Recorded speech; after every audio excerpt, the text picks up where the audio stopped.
Good evening and happy Sabbath. Happy Sabbath. Before I read to you the sequence of the program this evening, manindog ta, o ato ang abiyabihon ng atong mga gala o greet nato o happy Sabbath.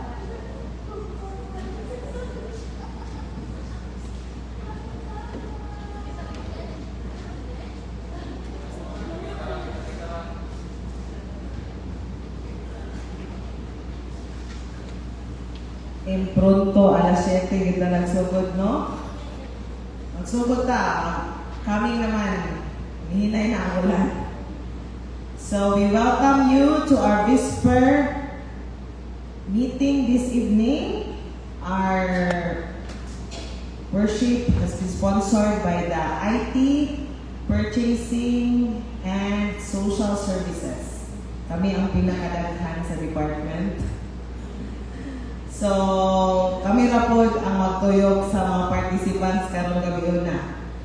So, atong programa has been started by inspiration by our two lovely choristers. Ipares din namo para naagi parts tanan. Sister Josephine Telod and Sister Marilyn Narciso. Then opening and welcome by yours truly, Eunice Rachel Uy. Then after my part, we'll be hearing an opening song from our chorister. Then opening prayer by Brother Rico Cool. Then we will be hearing two messages this evening. Message and song to be given to us by Sister Ann Batarzan. Then our spiritual food this evening will be given to us by Pastor Jimmy Sabandan. After his message, we will have a special prayer to be given to us by Pastor Babida. Bago daw i-introduce ni Pastor. So we will have our special prayer this evening. Then closing song by our chorister. Then closing prayer by our speaker. Even if we are few, may we feel God's presence as we worship Him in spirit and in truth. Again, happy Sabbath, everyone.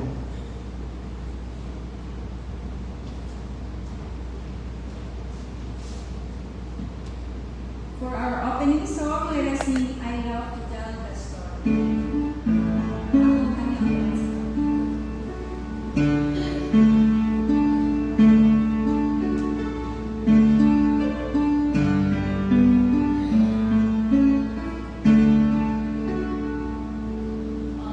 I love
I'm requesting everyone to please kneel as I pray.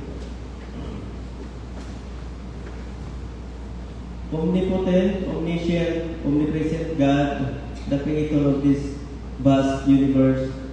First of all, please pardon us from all the trespasses that we committed against Thee in thoughts, in words, and in deeds. This moment, O Lord, we're so happy and blessed that You have been with us throughout the week. And at this moment, O Lord, as we welcome the Sabbath, You be with us. Bless all the participants, especially the speaker. Anoint his lips. Use him, O Lord, as an instrument in Your glory. In Jesus' name I pray. Amen.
can do all things, no?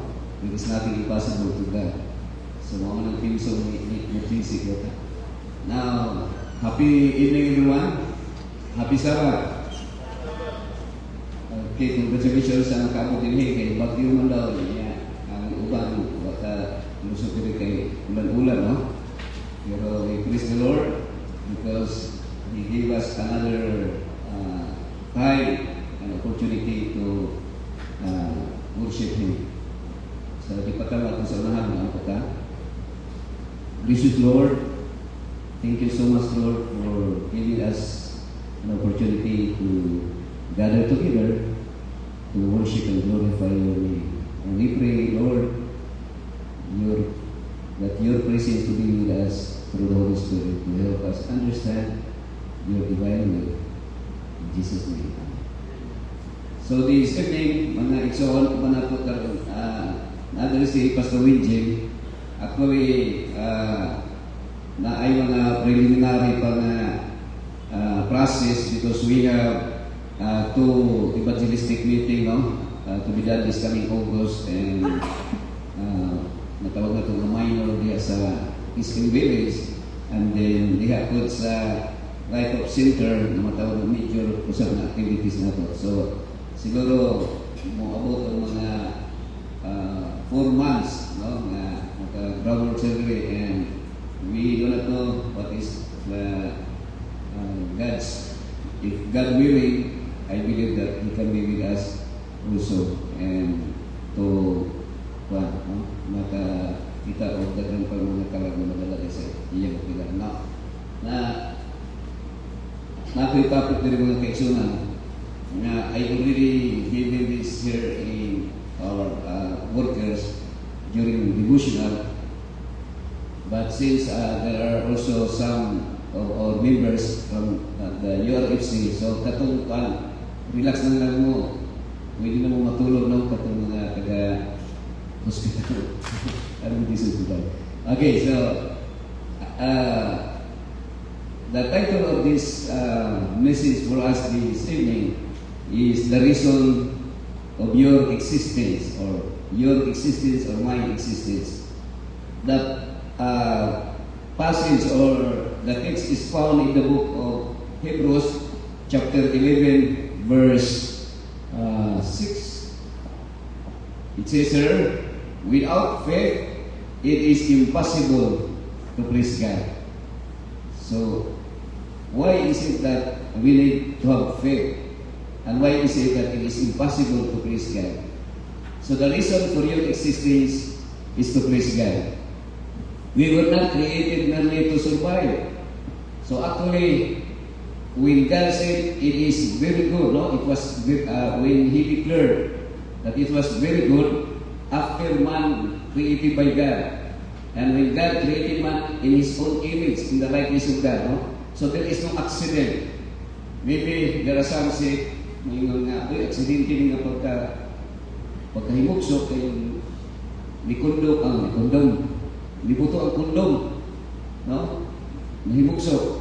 But actually, whatever reason or any activities, once that there is life na mo exist, that is God's will, no? Na ay madunggan ato na aksidente kang ipagkabuntis, mga unwanted child na ipa-abort or ipakumot, pero na yung mga time na mo gawas din na siya, no? Kana bang mo bisag giun sa pagpakumot, pero ni gawas din siya. So, mo na nga, we were not created merely to survive, succeed, or satisfy ourselves. We were created to bring pleasure and glory to our Creator. So, ganun ito nga for His glory, no? So, natay popular na wandering singing group and Sir Gerald na for His ministry. Now, let me share to you sa acronym, sa word na please. Gusto niyo Bisaya sa please ganit, Ma'am Inday? Excuse me, please. Excuse me. Gusto niyo please? Ha? Please. Palihog man sa Bisaya, pero actually, ang please ano is kanang mahimuot or malipay. Okay? So, letter P is please God above all. To please God above all. Your highest purpose is not to please yourself or people, but God alone.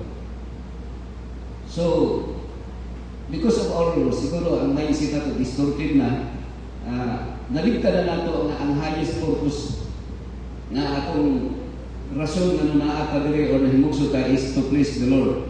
But sometimes, ang ato ang hunahuna is to please ourselves. We wanted to be happy, and by pleasing yourself, you need to please people. No? You wanted to please everyone. Gusto nimo nga mo salot, mo bilib sila sa imo ha. Gusto nimo nga accepted kanila. Na ay mga event nga gusto nimo ma-place ang imong kagalingon, labi na sa mga pagkaon. Usay manaway ka ng batin ng pagkaon dito. Na ay picture na mo diri ni Juan. Pastor Dave na na ay boneless chicken. Yan bigunitan. So ganahan ka mga pagkaon nga labi because we wanted to be placed, no? Malipay ta. Sometimes ang ato ang kanan sa tawag na ang ato ang outlet para malipay ka, we wanted to please other. No? Gusto na to nga ututo na to siya, dagdag ko na to, kanindot pa rin mo. So dili ututo mga anak ang gwapo gyud yung tinguruman, gwapo yung awit pa rin. So we tend to please everybody. Sometimes, or most of the times, kung naatay mga bisita, no? Labi na sa amo ang mga pastor na kung bisita Pastor Brother Jim, no? Pastor Jim, ka-experience ka na ang mga kaigsunan. Ako naka-experience ko when I was a district leader in Liti, nga ang igsuon mo, okay, mag-plaster sa katli, mag-tao ng mosquitero, niya mag-ihog manok. O niya kay iklas ba ang mga manok sa dakon. So bisag ka kung manok ang naglumlom, no? In order to please your visitors. So pila sa inyo ang magbagulgol na kay ang na-disgrasya ang manok, no? Nga naglumlom. Pleasing personality, kung mag-apply ang trabaho sa may requirement. Okay, tinangan natin pleasing personality. So kung gwapa ka or gwapo, dali na kadawaton. No? Unya, kita sometimes, because of our mindset, nga kung taas ka ilong, wapo ka. No? Kung taas ang ilong. So that's why, sa mga Pinoy, tayo mga Pinoy, tayo hindi kano, di ba?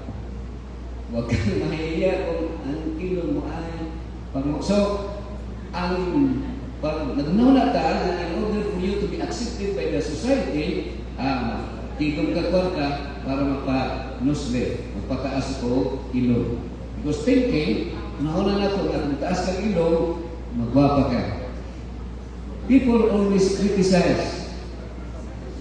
Kung naay baga ka, halimbawa, baga ang imong kilay, nauna na imong nga, mas accepted kung manipis-nipis. Manipisan, kung nipis mo na yung kilay, pabagaon, no? People will always criticize. Kung naay mga straight o buhok, nauna niya kung kulot o buhok, mas gwapo, so magpakulot. Kung naapoy mga kulot o buhok, kung nauna niya na mas gwapo ang straight, magpa-straight siya. No? Kaya para ma-accept siya. Ang tao, people will always criticize. Kung payat ka, daghang gyapon ang mo saway sa imuha. Kung tambo, kung busog, daghang gyapon mo saway. So ang tao, we tend to kanang criticize. Bisag asa ka yung mahintang naagyan mo saway sa imuha, no? So kung taas ka, naagyan mo saway. Kung mubo ka, daghan mo saway ka. Naagyan ka rin. Picture diri akong ipang taas lang ni akong anak diri. So, kung mubo, kasagaran mabantay na to, magpalit og sapatos na naay extension. Kaya para at least tanaw lang, taas-taas lang, no? Mutaas siya. Mauna ang atong human nature because nauna na to, ang taas medyo kuwan siya, mas attractive siya tanaw mga kaisunan. So, people will always criticize kaya mas impang mutaas ka, ang pan, manamay gihapon sa imuhan, nataas ka. Nagay mo saway. Unya kumubo, sa mukha, no? So, ano kasagaran ang nature sa tao. Dito ni sa ang mga tao sa Jericho, mga kakaswit ay, no? Murag mugo rami. So, ang tao, ang saman, ang tao maningkamot, natin ikaw power struggle. Gusto nato na ang kwarta mo magnet sa tuwa. Ano man? People wanted to be rich, to be wealthy, because they thought that if you are poor, you have no friends, wala daw kay higala. Kung publika, no? Kung dato, daghan kang amigo. Kay, kabantay mo ito na kung pobre ang mamatsyan, yung kuyo halos, maatastik mo pala, pero dato, mag-ilog yung ato. So, gusto nato na mamagnet, no? Mamagnet ang kwarta. We tend to please people. Amo kung tama ba rin ang pagkasulat, ha? We tend to please people, buying an expensive car, using the money that you do not have, impressing people that you do not like. Mahal ka siya, mangutang para ipalit o kwarta, para ka ng mga branded yun, no? Na mas dayon ka sa imong isikataw. You want to impress people that the reality you do not like them. Now, please God above all. Your highest purpose is not to please yourself or people, but God alone. So, it's a reminder, no? Kaya usahay, labi na sa mga boyfriend na magulagan o girlfriend. Ang uban, makambag sa bintana, labi sa habong, mutabok sa karsada na dagat sa kinan, kaya gusto na magpakamatay. Nga naman, because nabigo o nabasted. But remember, kung naanay sa tuwa na ang atong reason of existence is to please the Lord, to please God alone, baski pa kapilat kagulagan, kuguyan. Hindi kalugulagan. So, ingon ang Ginoo sa Ten Commandments, no other gods before me. So, it's a reminder, no? Taas-taas naman. So, ato ta sa next na letter. Letter L. Led by faith.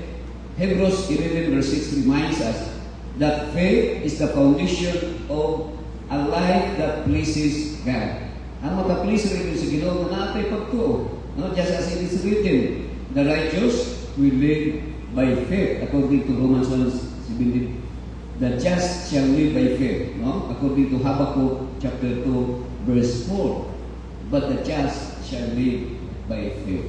So ang matao magpuyo, magkinabuhi diha sa pagtuo. Because what is not faith is sin. Sin is the transgression of the law. So ako ning gikan sa ako ang bayaw nga ako lang gi-popularize ko ni life minus faith. Nag-ikawat na sitan. Ito sitan, tawatan mo yung sitan. Mga litra, tanggalon niya ang litra. Ang life, itanggalan niya ang liter F. Kung sa naman, it's a lie. So, kinsa pa may malipay kung mamakat ka. So, ang Ginoo, malipay lang itong silingan kay wag man si kay balong na makat ka. Life minus F equals lie. So, kung sa itong natanggal, liter F. Sa dihan nakasala na si Iba o si Adan, kaya ang ilang faith, ang ilang pagtuo, wala naman kang sa Almighty God na transfer, nakawag na ito kang sitan. So, ang ilang isunod, si Satanas na. Si sitan, niya kita karon, we are already following the work of the devil. So, kabantay, natin gibukan rin nga dito sa paraiso, wala yung plastic. No? Wala yung plastic dito, Brother G. Banit.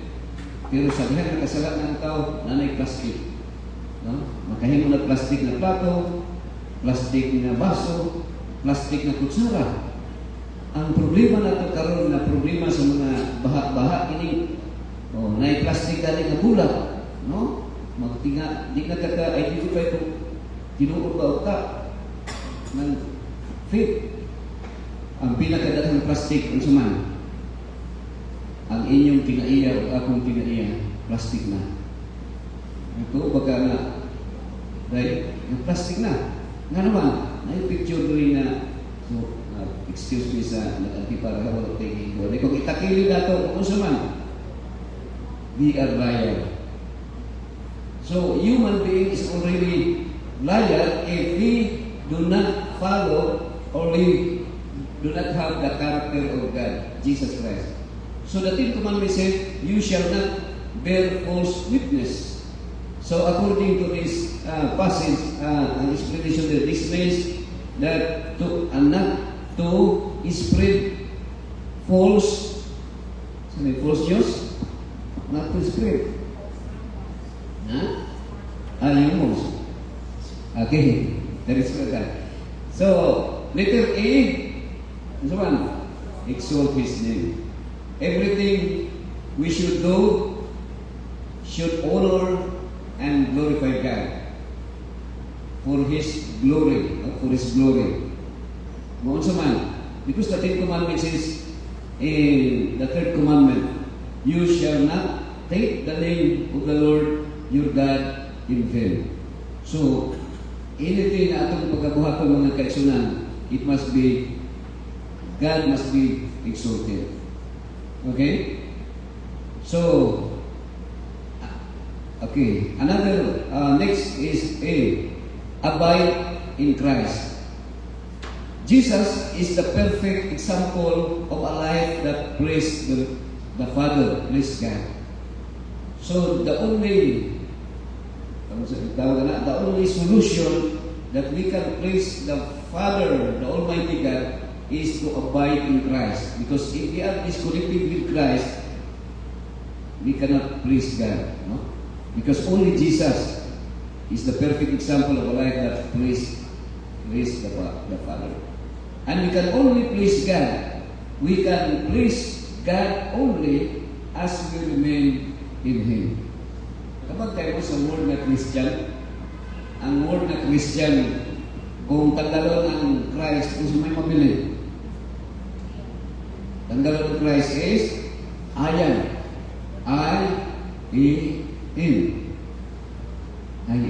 Kung atong tagaan ang meaning, I am nothing. So kita tanan, wala yun, zero kita. Kung makapalit makatiko magkadaghang kwarta, sabi na nila mag-inday, daghang kwarta. Palit ka yuta, tukuran yung balay, palit ka sakyanan, palit ka mga, kung sa pa yung mapalit, laptop, cellphone, anong sama. Kana siya, 0-0 rin na siya, 0-0-0.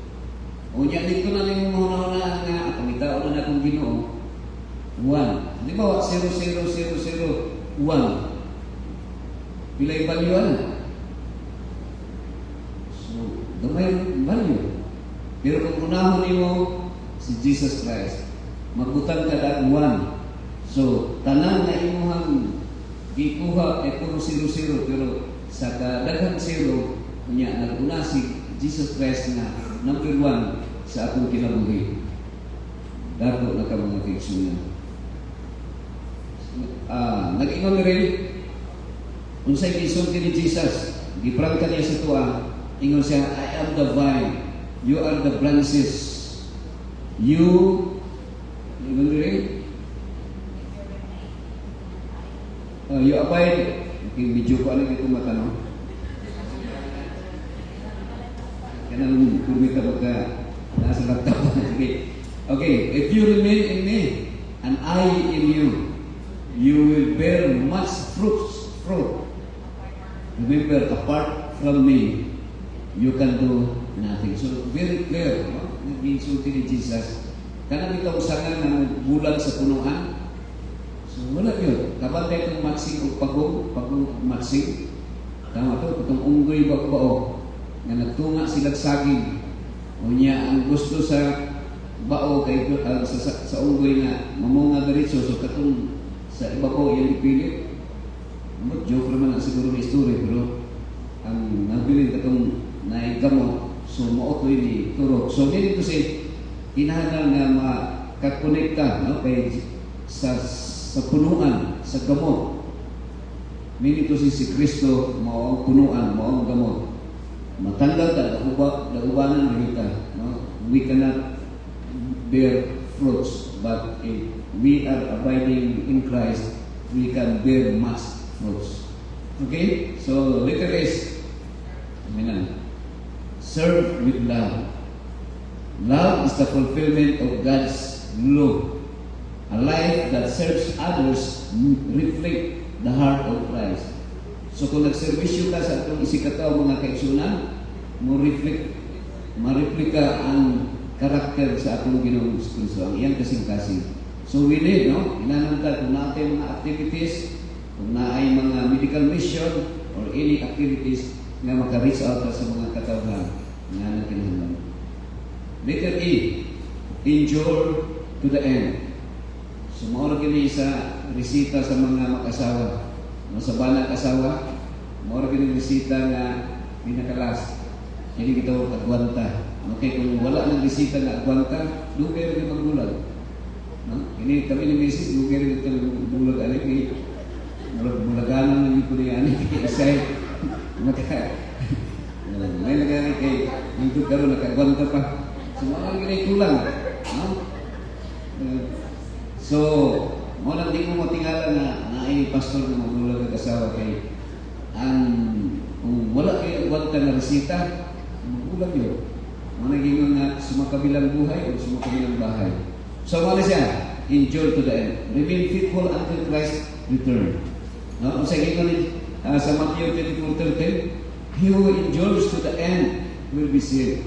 Ano yun? Wala kami ingon dito nga ang daghang kwarta mo uri maluwas or kanang walay kwarta mo uri po maluwas kay ang dato ang lisod mo katulo sa kagid sumala sa wrong interpretation na siya. So delikado rin yung life natin mga resort. So pero kalre ang mulahutay hangtod sa katapusan morgue maluwas ang life. So walay dipilihan kanang ta. Seeking God's approval above all else. So unsa man ato himuon, every click mo, every move kung asa ka mo ato, ang question ani Ma'am Ria kung will of God ba siya. No? Kung naamoy kanang mga suitors, kanang mandigaw, kanang more gali mandigaw, kanang iligaw man yung ana. Iligaw ka mo nang kasagaran, mahaya din ako pagka mahay dito. So iligaw mo kana, so kung mandigaw ang question, because God cannot a sincere Christian will make no plan that God cannot approve. So, ang question na aprobado ba ng iyong Ginoo?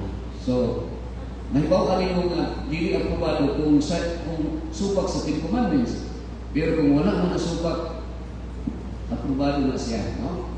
So, kanang may nga, sana dalawa ang puso-puso, supak na siya. So, at Jesus' baptism, the Father declared. So, kung sa declare ni Jesus, during sa iyang baptism, no? Nung siya i-declare sa Father Pastor Jim, nag-ingon rin, this is my beloved Son, in whom I am well pleased. Actually, that was ang duha yun ka incident na si ang Father nagsulti nga, this is my beloved Son, in whom I am well pleased. Number one, sa Jordan River. Oh.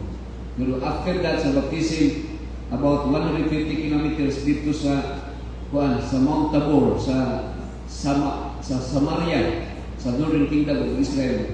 Distansya during the transfiguration of Jesus Christ. When the Father said, this is my beloved Son, in whom I am well pleased. Listen to Him. Follow Him. So wala kilain na ma-place ang Ginoo sa tuwa kung mo reproduce ang karakter sa Kristo kanato. Jesus fulfilled that very reason for human existence. He lived entirely to please His Father. He lived likewise. Hebrew 11:6 teaches that without faith, it is impossible to please God. Therefore, your reason, my reason, the reason of your existence and my existence is not simply to make a living, no? But to make a life that is pleasing to God. And may the greatest desire of our hearts be that one day we will hear our Heavenly Father say, well done, good and faithful servants. Congratulations, everyone. Now let's give the time ni Pastor Winjin alang sa special prayer for the outpouring of the Holy Spirit and beginning ng mga new natin.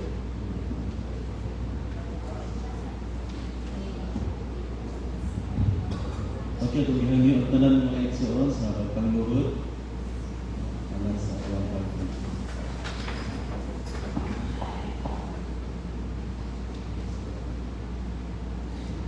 Mag-angkot ang mga igsoon, nalibay gigmaon o dalaygo ng mga Diyos, wala sa tanan, kalugod ang Diyos na tapos na pagsimbahon, ang lagaran, pasalamatan, huwag kay ikaw man ang pag-iya sa tibuok ng universo, ang pag-iya sa kanang sa lahat ng salita, ang labaw sa tanan at ang pag-iya sa mga tekstag sa kinalaman na kinabuhi.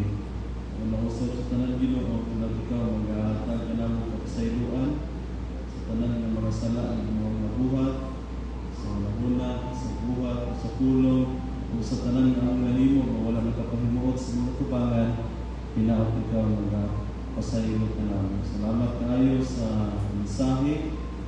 Hinaot Ginoo nga ang mensahe ito sa nagsingkasing nahuna nga among nahunaon nga tanan mo nga buhaton kini makapalipay gayon sa imong ha.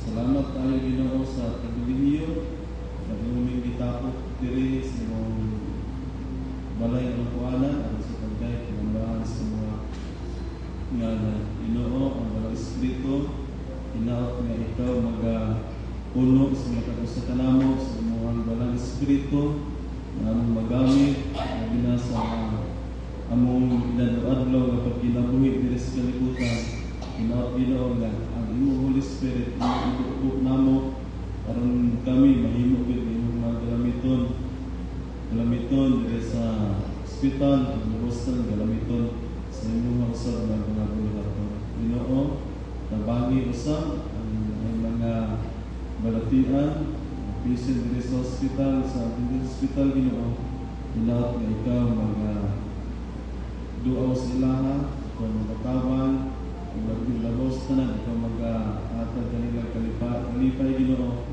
nga aliwala sa mga nagian karong panahon na sila mahimo na magpasalamat nga kung diha nimo ang labaw sa tanan Ginoo inaot nga ang imo mga balang espiritu imo ibuo sa mga isa kanamo ayaw itong kalimti Ginoo kung sulat ang mga ngalan sa basahan sa kinabuhi aron nga sa mga pagbalik kaming tanan nalipayon ng sugat nimo ang kuyog Ginoo kulit sa langit. Ginoo, salamat kayo na ikaw ubanamo sa pinasahi ng Diyos ang Kristagsa ng mga pamilya na girepresentahan na ikaw mga provides tanan ng mga needs tanan ng mga pangyanon sa matadlaw o gabi na sa mga pangbuhat o sa Lord ikaw mga panalangin. Salamat kayo ikaw magtubag sa mga pag-ampong ng gawatong kasalamatan na singalan ng Gawang Jesus na mga personal na bukong manluluwas.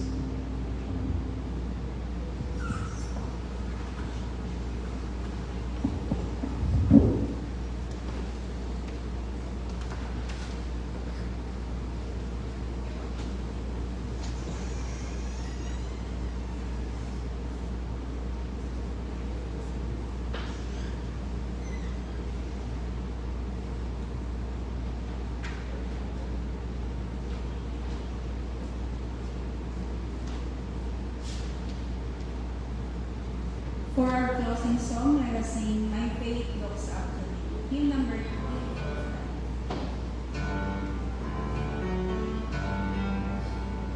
Shall we all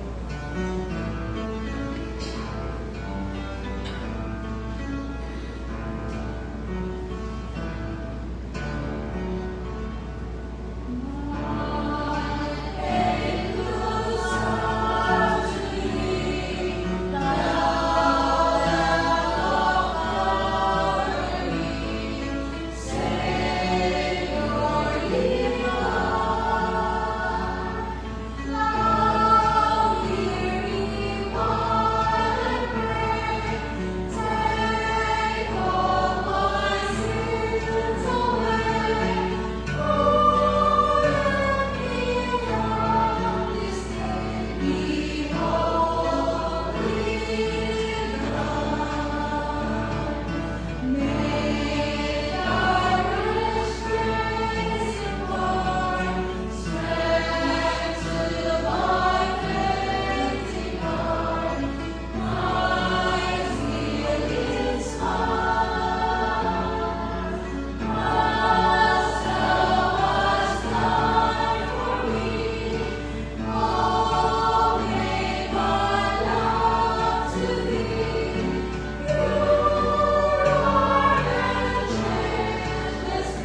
thank you so much, Lord, for the success of our worship.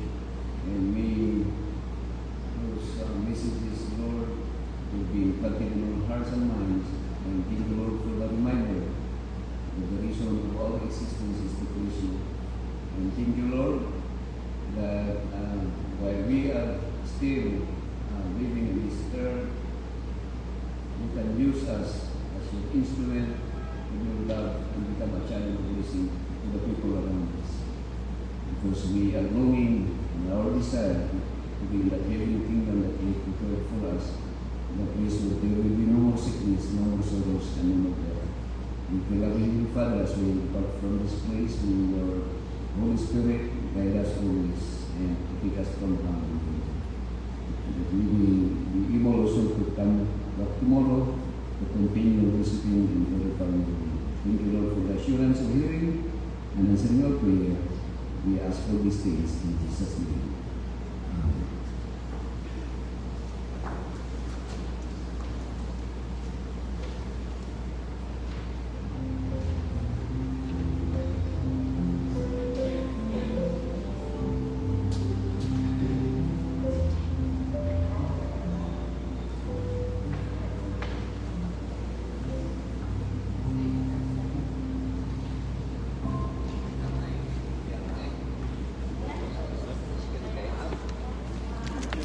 Pohon